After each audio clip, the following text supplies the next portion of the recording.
Le marché de l'habitat aujourd'hui connaît un profond changement. On cherche à construire plus intelligemment, construire plus rapidement, construire moins cher. Dans certains pays scandinaves, c'est devenu quelque chose de tout à fait standard d'avoir une chambre d'amis ou un espace de vie pour accueillir des proches à l'extérieur de la maison. C'est beaucoup plus facile aujourd'hui d'aller chercher des mètres carrés supplémentaires en améliorant ou en agrandissant sa maison plutôt qu'en déménageant. Le point de départ, ça a été le logement étudiant. Je tombe sur un article des Échos sur la pénurie de logements étudiants. Et je me dis, ce serait pas idiot d'arriver à proposer aux gens propriétaires de maisons avec jardin d'installer un studio de moins de 20 mètres carrés, donc sans permis de construire, et de générer un complément de revenu en le mettant en location. Fin 2013, on lance officiellement GreenCube. On fait 90 articles de presse, je crois. Le cabinet, ça fait pas 2 jours. On était assez contents. Et les gens nous disaient, c'est très esthétique, j'aimerais bien avoir ça dans mon jardin. Par contre, avoir un locataire qui traverse mon jardin, très peu pour moi, ça prend pas tellement parce que les gens sont assez réticents et finalement comprennent avant nous les bénéfices de l'offre de l'extension indépendante au fond du jardin. Et c'est là qu'on adapte un petit peu notre discours marketing.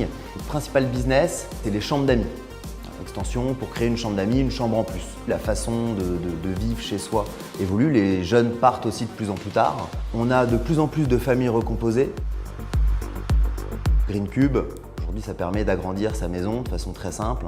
Donc des constructions qui vont de 11 à 30 mètres carrés, sans permis de construire, réalisées en 5 jours, vendues clé en main et 2 fois moins cher en moyenne que ce qu'on propose actuellement sur le marché. Tout propriétaire de maison avec jardin potentiellement peut correspondre à la cible de GreenCube. On démarre avec des commerciaux, ce qu'on appelle des indépendants, des agents commerciaux. Et ces commerciaux se déplacent chez les clients pour aller réaliser l'étude de faisabilité.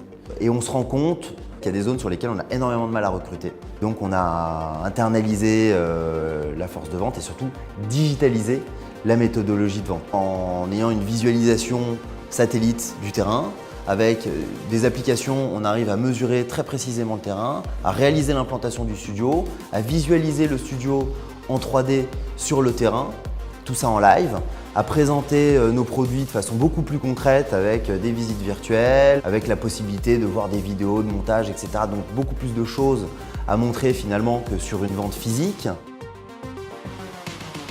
On est les seuls surtout à avoir réussi à digitaliser ce type de vente sur un panier moyen aussi élevé. Les prochaines étapes, c'est de développer notre force de vente en accélérant aussi sur le marketing digital. Et derrière, de partir à l'export sur 2 pays identifiés comme étant un gros potentiel, le Royaume-Uni et l'Allemagne.